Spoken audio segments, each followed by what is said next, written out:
Some conversations change the world. Some movements save lives. And sometimes it's the voices no one expected, the ones who were once silenced, that rise up and transform everything. How are you today?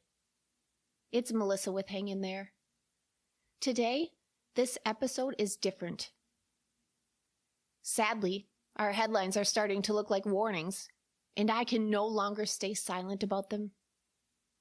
Protective parents continue to lose custody, children are being forced back into the homes of abusers, and survivors are often penalized simply for telling the truth. It has become impossible for me to watch this happen still after all this time and not respond. So, in this moment, I invite you to join me as I use this platform to speak, to appeal directly to judges, lawmakers, attorneys, and every person whose decisions determine the safety and futures of abuse survivors, including children. Please help me share this. Help this message reach every place where decisions are made. When you share this, you are not just spreading the strength. You are joining a movement to protect families and reshape a broken system. Because we're in the midst of a crisis, one that has never been resolved, and one that I fear will continue to deepen if we don't act. Help us demand change that prioritizes safety, holds abusers accountable, and stops punishing the very people who are trying to protect and survive. Help us demand protection for ourselves and for our precious children. This is not a story. It is a lived reality, mine and that of millions of survivors. This is a plea, a warning, and a demand for change. And I am so tired of waiting for it. Today, I'm asking one question, demanding an answer that makes sense of it all.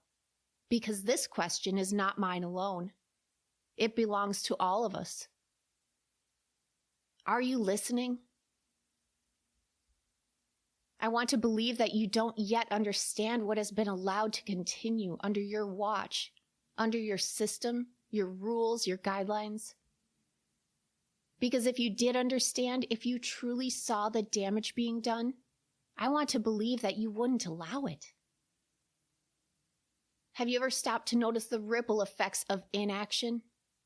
The way your tolerance for abuse steals childhoods, breaks spirits, and leaves the people you call partners living as if we are possessions? We do not even resemble partners under these conditions. We are subordinates, followers of a ruler, and this includes the children. We live as if trapped in a cult, afraid to voice any thought other than those of the ruler. Over time, we stop forming opinions at all. We are conditioned to agree, no matter the cost, until we lose ourselves entirely. We are forced to obey, forced to silence our own truths, wants, and needs. We are forced to agree, or we will suffer the consequences. We are not living a life of our own, and this is not by choice. We are forced to comply, to surrender our voices, to stay safe. And the ripples, they don't fade. They move insidiously and quietly through generations, gaining strength, stealing precious time, causing deep hurt, and shaping how our children learn what love looks like. Are you listening? You have the power to give us our lives back when we have no power left to draw from, when our power has been stripped from us. You can step in when no one asks the questions or offers to help, because this world still avoids talking about abuse, especially in the families who have carried it for generations. It is uncomfortable, and that discomfort becomes silence, and that silence leaves us isolated. Without you, we are alone, with the echo of our abuser's words reminding us that no one will believe us unless we prove our pain, again and again. Please tell me, how much pain does it take to get your attention? We did not sign up for this. We were fooled into believing that someone loved and cared about us. Many of us built lives, even families, with people who never loved us at all, who only wanted control and power. Is it our fault that we didn't recognize their game until it was too late? Does that mean we should serve a life sentence? And if you are religious, please understand this. No God of any faith would ever want anyone to suffer at the hands of abuse. And the impact doesn't stop with us. Our children feel it too. Is it acceptable that our children forego their childhoods, unable to form their own opinions, share their feelings, or speak their truth without fear? Do you believe protective parents should spend their days pretending, suffering, and protecting just to survive? I have to believe you don't yet see the harm caused when universal rules are applied to situations shaped by trauma and abuse. When abusers are allowed to have shared custody of children and it is called parental rights? What about child safety? What about what truly matters most? Children's lives, their safety, their futures. Please explain the thought behind turning judgment toward the safe parent, blaming them for showing emotion, for trembling or breaking down under the weight of years of trauma in your courtroom. What do you truly expect? Do you expect PTSD to lie dormant, to control itself, while we are forced to confront the very person who terrorized us? The person who threatened our children? Can you imagine the strength it takes to stand before that person, to face the one who tried to break us, and still rise with courage, not knowing what will come from it, not yet knowing what the future holds for our children?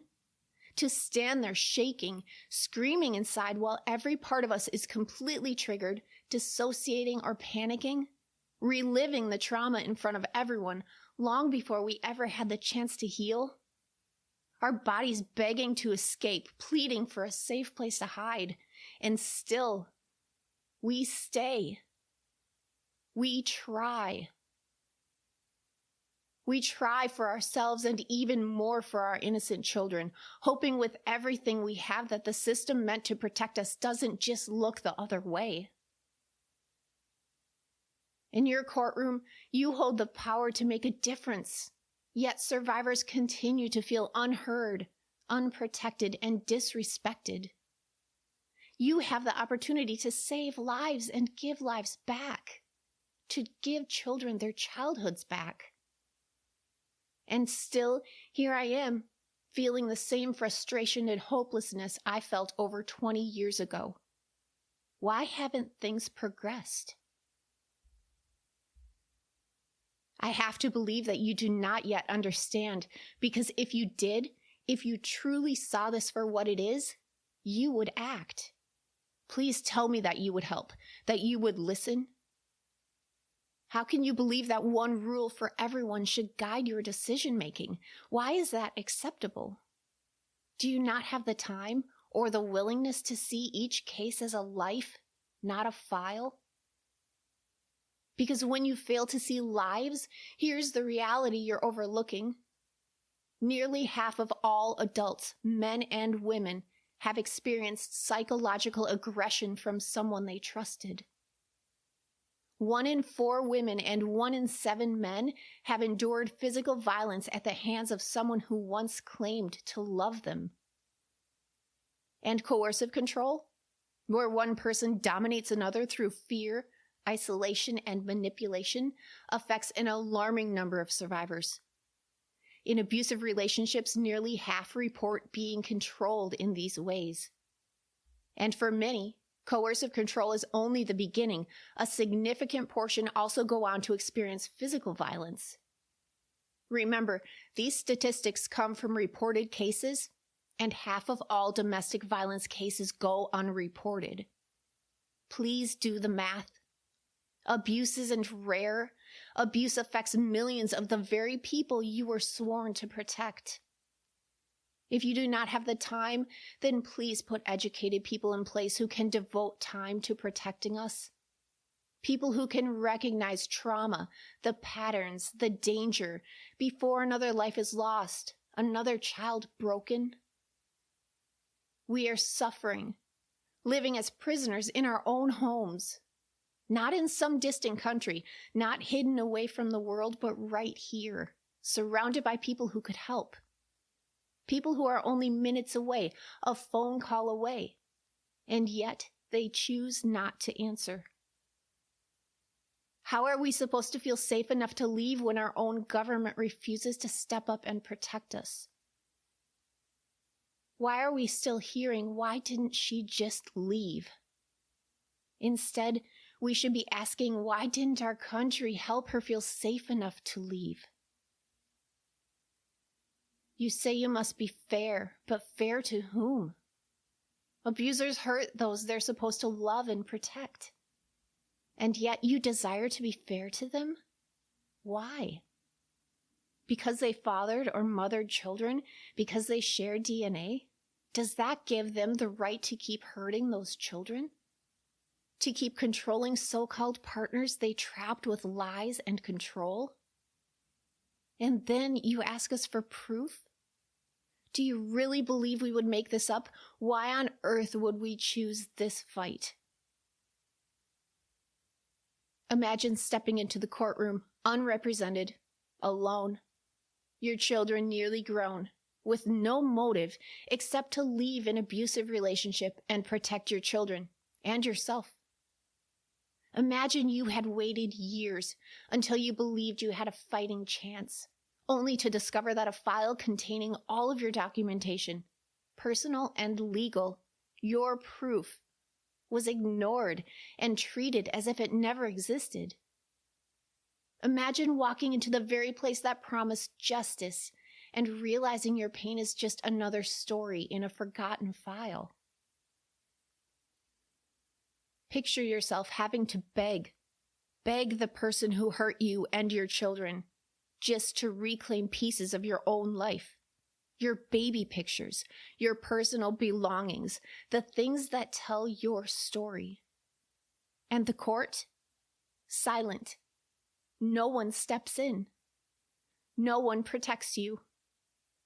You are again at the mercy of your abuser. How is this acceptable? Why are we allowing this post-separation abuse to go on? How is it fair that the person who caused the harm receives sympathy, understanding, and rights, while the person who survived it all is treated like a problem, too emotional, too unstable? Why does the court insist on being fair to the abuser instead of being just to the victim? Fairness should never come at the expense of safety. Justice should never mean equal power for those who use it to cause pain. We are becoming damaged, living our one life on this planet, afraid, sad, and hopeless. How is this America? Can't we do better than this? It's 2026. Adult survivors are forced to endure things in front of our children that are embarrassing, belittling, and unforgivable. And then we are asked to play nice. We are told not to say anything truthful or degrading about our abuser, or we risk being held in contempt and potentially losing our rights to our own children. How is this okay? Are you listening? We are suffering and no one is helping us. No one with power seems to have the strength to intervene, yet the world expects us to find the strength to escape, alone. With little resources, little to no money, and at times no family left to turn to. No laws are enforced strongly enough to help protect our children, or us. You expect us to find a way out when many don't have the confidence left even to believe we deserve one. And then you defund the very systems designed to catch us when we fall. You pull out our safety net, strand by strand, program by program, dollar by dollar, and then you ask us why we can't climb out. Without shelters, without programs, we have no support, nowhere to go in emergencies. And when no one steps in, Silence becomes our only protection. We have been forced to keep quiet out of fear for our lives, for our children's safety. But who will speak up if we cannot? Who will take this on? I have been patiently waiting. In that time, I've tried to heal myself and my children from years of abuse and mistreatment that never should have been allowed. I've had to take time off of work that I couldn't afford and work through excruciating therapy because of my complex PTSD, a preventable condition born from the trauma the system allowed. After decades of fighting, I had to fight again to function, to work, to live, overwhelmed by too many triggers to count. And to receive the therapy I needed, I was again forced to prove my pain. Are you listening? Picture living your life, never knowing when panic will strike, never knowing what moment, what sound, what memory, what room will pull you under, living every day with a body that can betray you at any second, without warning. You walk into a store, a restaurant, your workplace, and the wrong song plays. Instantly, you are crying, shaking, numb, trying to ground yourself in a world that keeps moving around you, feeling as if nobody understands, feeling embarrassed, exhausted. Imagine having to pre-screen your life, every show, every movie, every gathering, because one moment of anger, one raised voice, can shatter your sense of safety and send you spiraling. Imagine hearing a single word, a single phrase, spoken in a certain tone, and suddenly your entire body alarms, as if danger is right in front of you. It can happen anywhere, at any moment, your body reacting long before your brain can understand why. Sometimes not even knowing what the trigger will be until it hits. Imagine losing pieces of time, memory lapses, fogginess, moments where you drift out of your own life because your brain is trying to protect you. Imagine what it feels like to lose yourself a little at a time. How would you feel if your days were filled with constant anxiety for no reason that makes sense in the present? Only because your brain was trained over years of harm to believe that fear is normal, that danger is always coming, that safety is never guaranteed. What about questioning yourself? Do you understand the frustration survivors feel because of the lack of self-trust? How would you feel if you couldn't make a decision or needed constant reassurance because you were trained not to trust your own judgment? This is just a small glimpse of what it feels like to be a survivor of abuse, whether you are a child living through it or an adult trying to escape it. None of us deserved any of it. Are you listening? This is not just the reality for adults. Our innocent children carry their own trauma into your courtrooms. Young voices have spoken and been shut down. It feels like you are not listening to young adults who are begging for help. Young adults who have perhaps gone out of their way to find your email, to write to you, to tell you what they've endured, to impress upon you the damage that's been done. Why can't you listen to them? You are supposed to listen. You are supposed to learn. You are supposed to be a vital safety net. These are children of abuse being dismissed, young adults old enough to understand the abuse they've witnessed or endured, and brave enough to speak about it. You are diminishing their voices, their courage, when you ignore them. And sadly, that is what they've come to expect. Why is this how we treat our young people? Why do we silence the very ones brave enough to speak the truth? Because here's what you may not realize. When our children find their voices, and when those voices are finally heard, it will turn the courts upside down. They are growing stronger. They are paying attention. and they will speak. You are not listening when you tell an adult child, one of the many young adults courageous enough to step into a courtroom to speak about the abuse she has endured, that she shouldn't be there, that she shouldn't hear such things. If you only knew what she has already been exposed to outside that courtroom, if you listened, you would know she has seen and heard far worse. If you paid attention, you would understand that whatever faith she had left in your system, was erased in that moment by your words and by the absence of empathy and consideration for her pain. What is it going to take for children of abuse to be heard? How old must they be? Is 22 not old enough? How about 17? 11? Not wise enough? Not worthy? If you had taken just 2 minutes to listen, you could have made an impact. You could have made her feel heard and validated, seen. That courtroom was supposed to be a safe place, so why did she leave sobbing? Why didn't you listen? Why didn't you show her respect? Why was she not allowed to voice her own concerns? Why was she told to stay quiet? Why are victims silenced when they have earned the right to speak? Do you understand that silence is what they've been taught all along? They have earned the right to speak up, have they not? Still, you turn away. Still, they remain unheard. That courtroom was supposed to be a safe place. If you are not listening yet, then hear this.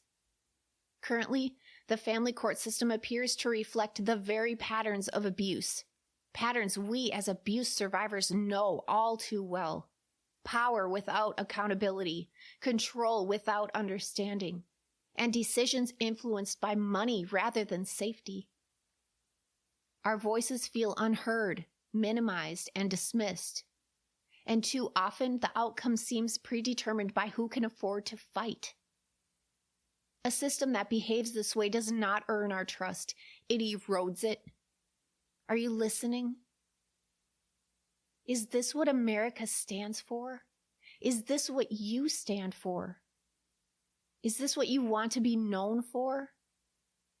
Because we can't be silent anymore. Silence has never saved us, but truth might. We will carry this message again and again until every person has heard it, until it cannot be ignored, because I believe that you can do better, that you had just chosen not to. Please listen. Please protect. Please take the time to learn, and please do better. When you silence victims, you silence truth. And when truth is silenced, decisions are made in ignorance, decisions that destroy lives. Trust can be rebuilt, but only if you choose to listen and learn. We cannot do this alone, and we should not have to. Are you listening? We are tired of waiting for permission to be heard. We will not disappear, and we will not be silenced anymore. Millions of lives depend on it. I assure you, change is coming because survivors are speaking, children are finding their voices, and the world will no longer be able to look away.